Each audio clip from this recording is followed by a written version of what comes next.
옛날 옛적 정의의 마을이라는 평화롭고 번영한 마을이 있었습니다. 마을 사람들은 평화롭게 살아갔지만 시간이 흐르면서 일부 사람들은 더 많은 부와 권력을 얻고 또 일부는 점점 가난해지기 시작했습니다. 마을의 현자인 조르벤 씨는 이런 불평등을 해결하기 위해 회의를 열기로 했습니다.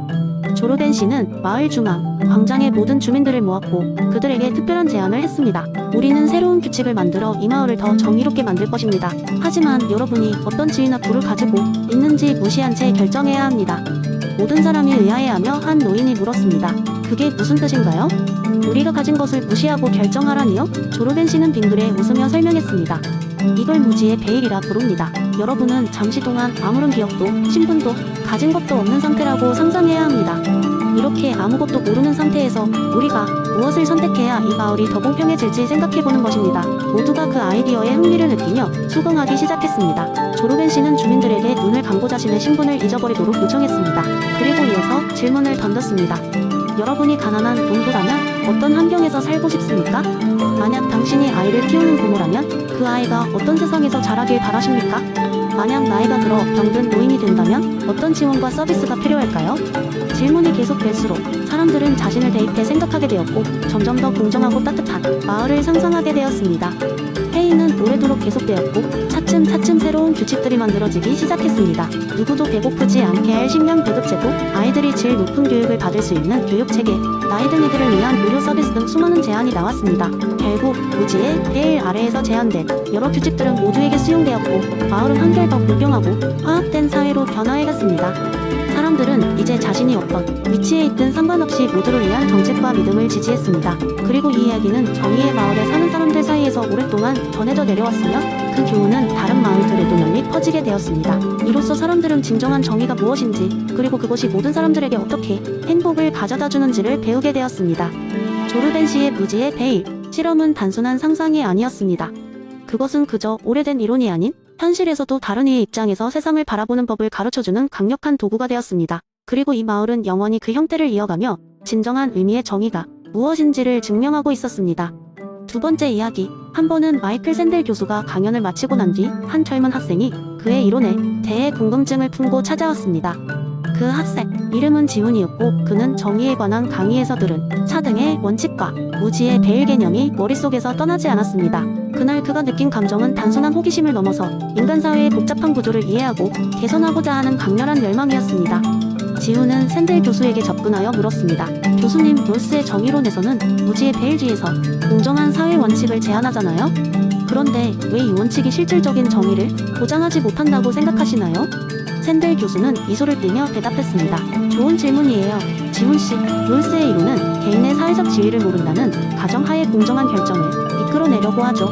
그러나 현실에서는 우리의 정체성, 문화, 도덕적 가치가 쉽게 배제되지 않습니다. 실질적인 정의는 이런 요소들도 함께 고려해야 한다고 생각합니다. 그러면서 샌델 교수는 흥미로운 이야기를 하나 들려주었습니다.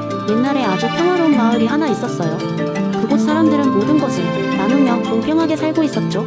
어느 날 하늘에서 공정한 분배라는 제목의 종이 한 장이 떨어졌어요. 종이에는 무작위로 재산을 재분배하는 규칙이 적혀 있었고 사람들은 그것이 신의 뜻이라 믿고 따랐습니다. 처음에는 잘 작동하는 것처럼 보였어요. 모두가 돈을 나누고 음식도 고루고루 나눴죠. 하지만 시간이 지나면서 사람들은 점점 불만을 품기 시작했어요. 그들은 왜 자신들의 노력과 상관없이 똑같이 나눠져야 하는지 의문을 가지게 되었죠. 그리고 그러한 분배 규칙이 오히려 공동체의 연대감을 약화시킨다는 것을 깨달았습니다. 사람들은 결국 종이를 찢어버리고 다시 원래의 방식대로 돌아갔습니다. 그들은 단순히 기계적으로 평등하게 나누는 것이 아니라 각자의 기여도와 상황을 고려하여 조금 더 복잡하지만 그들만의 방식으로 공정함을 지켜나가기로 했어요. 결국 그들의 정의란 각자의 노력과 가치를 존중하며 나누는 것이 되었죠. 샌델 교수는 이야기를 마치며 덧붙였습니다. 정의는 단순한 공식이나 규칙으로 구현될 수 없어요. 그것은 우리의 삶과 경험, 그리고 우리가 속한 공동체의 가치 속에서 실제로 살아 숨쉬는 것이죠. 지훈은 교수님의 이야기에 깊은 감명을 받았고 자신의 삶 속에서도 공동체와 도덕적 가치를 중심으로 한 정의를 고민하기로 마음먹었습니다. 그는 샌델 교수의 이야기에서 얻은 통찰을 바탕으로 다른 사람들과의 관계 속에서 자신의 정의관을 끊임없이 발전시켜 나갔습니다. 그리고 이러한 경험들이 모여 지훈은 결국 많은 이들에게 영감을 주는 사회적 리더가 될 수 있었습니다. 세 번째 이야기. 옛날 옛적 제레미 벤담 및 최대 다수의 최대 행복이라는 이론이 여전히 강하게 깃들어 있는 마을이 있었습니다. 이 마을은 행복마을, 노블이었고 모두가 이론을 따르며 살아가고 있었죠. 마을 주민들 사이에서는 어떤 결정을 내릴 때마다 공리주의의 기준에 따라 최대한 많은 사람들에게 행복을 주어야 한다는 원칙이 가장 중요한 지침이었습니다. 그런데 어느 날 이 마을에 심각한 문제가 발생했습니다. 마을의 중심을 가로지르는 강이 심각하게 오염되어 마을 사람들은 더 이상 그 강물을 마실 수 없게 되었고, 그로 인해 마을 사람들 모두가 불편을 겪고 있었습니다. 특히 여름에 더위 속에서 마실 물이 떨어져 가자 사람들의 불만은 점점 커져만 갔습니다. 마을의 지혜로운 원로들은 이 문제를 해결하기 위해 긴급회의를 소집했습니다. 제레미 벤담의 공리주의 원칙에 따라 최대한 많은 사람들에게 최대 행복을 주는 해결책을 찾기 위해서였죠. 초기에 나온 해결책 중 하나는 강 주변에 정수 공장을 짓는 것이었습니다. 그러나 그 계획에는 막대한 비용이 들었고, 그 비용은 과도한 세금으로 이어질 위험이 있었습니다. 마을 사람들은 원로들 앞에서 걱정과 불만을 토로했습니다. 그때 한 젊은 마을 청년이 손을 들고 말했다. 그는 자연의 흐름을 거스르지 않으며 마을 사람들에게 행복을 줄 수 있는 조금 특별한 제안을 했습니다. 강 옆에 오래된 숲이 있습니다. 그곳은 신비한 우물이 있다는 전설이 내려오는 숲입니다. 전 어렸을 때 그곳에서 할아버지와 함께 우물을 본 적이 있습니다. 그 물은 아주 맑고 시원했습니다. 만약 우리가 그 우물의 물을 신중히 사용한다면 마을의 물 문제를 해결할 수 있을지도 모릅니다. 마을 사람들은 처음에는 회의적이었지만 그 청년의 확신에 찬 눈빛을 보고 믿어보기로 했습니다. 마을 사람들은 자원봉사자들을 모아 숲으로 탐사를 떠났습니다. 며칠간의 수색 끝에 그들은 실제로 우물을 발견했고, 우물의 물은 믿기지 않을 만큼 맑고 맛있었습니다. 기쁨에 찬 마을 사람들은 우물이물을 마을로 가져오기로 결정했습니다. 하지만 공리주의 원칙을 지키기 위해 이 귀한 물을 어떻게 최대한 많은 사람들이 공평하게 나눌 수 있을지를 고민했습니다.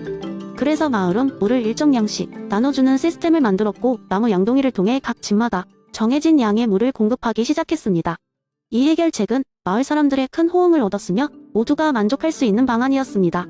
사람들은 이러한 공동의 노력이 제레미 벤담의 원칙에 맞닿아 있다는 사실에 감명을 받았고, 마을의 일치는 더 깊어졌습니다. 마을의 물 문제를 이 원칙에 따라 해결함으로써 주민들 사이에는 새로운 믿음과 리더십이 싹텄으며, 이는 최대 다수의 최대 행복을 그저 철학적인 이상이 아닌 실제 행동 지침으로 삼아 문제를 해결하는 아름다운 사례가 되었습니다. 늦은 밤이 되면 강가에 앉아 옛 이야기를 나누는 사람들은 서로에게 이렇게 말했습니다.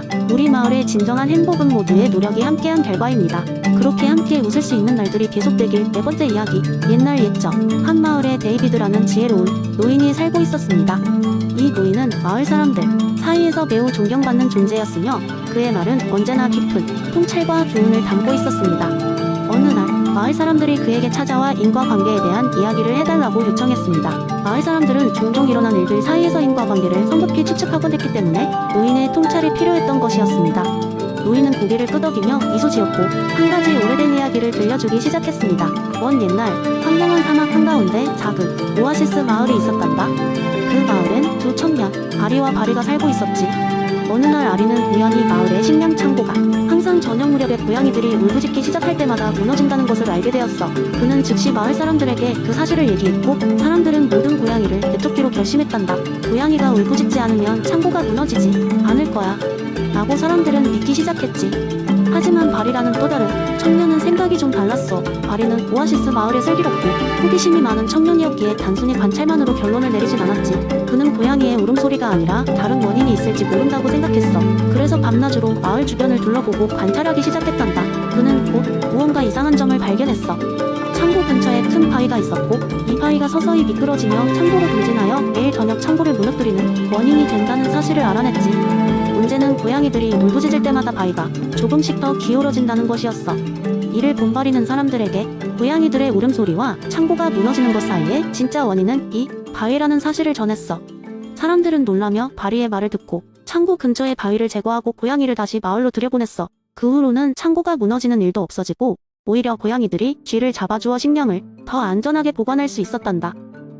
데이비드 노인은 말을 이어가며 눈을 반짝였습니다. 그리하여 우리가 경험을 통해 얻는 인과관계의 교훈이 이와 같단다.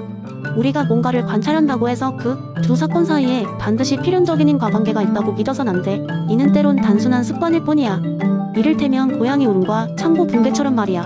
그의 이야기에 마을 사람들은 고개를 끄덕이며 깊은 깨달음을 얻었습니다. 그 후로는 어떤 사건이나 현상이 발생했을 때 그들은 서둘러 인과관계를 추측하기보다는 더욱 주의 깊게 관찰하고 생각하는 습관을 기르게 되었습니다. 이 이야기는 단지 흉의 인과관계론을 이해하는 데 그치지 않고 일상의 판단과 결정을 내리는 데 있어 신중하고 깊이 있는 사고가 필요하다는 교훈을 주었습니다. 결국 우리의 믿음이 즉각적인 경험에만 의존해서는 안 되며 더욱 깊은 이해와 탐구가 필요하다는 사실을 깨달은 것이지요. 노인의 긴 이야기는 이렇게 끝을 맺으며 마을 사람들에게 오래도록 기억될 소중한 교훈을 남겼습니다.